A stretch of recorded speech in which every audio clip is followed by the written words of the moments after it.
আজকে গোপালগঞ্জের ঘটনায় একটা পার্টিকে দেখি অনেক হাসি টিস্কারা করতেছে বা মজা নিতেছে। কারণটা হচ্ছে শুধু একটা নির্বাচন।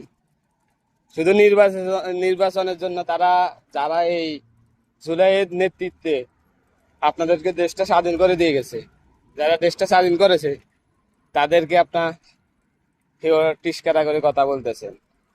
তো বলে কি, এই হেয় টিস্কারা আপনাদের জন্য অপেক্ষা করতেছে। শুধু এটাই মনে করে দিই, গোপালগঞ্জে যখন আপনাদের স্বেচ্ছাসেবক দলের কেন্দ্রীয় একজন নেতাকে মেরে হত্যা করেছে, সেটাও আপনারা ভুলে গেছেন শুধু নির্বাচনের জন্য।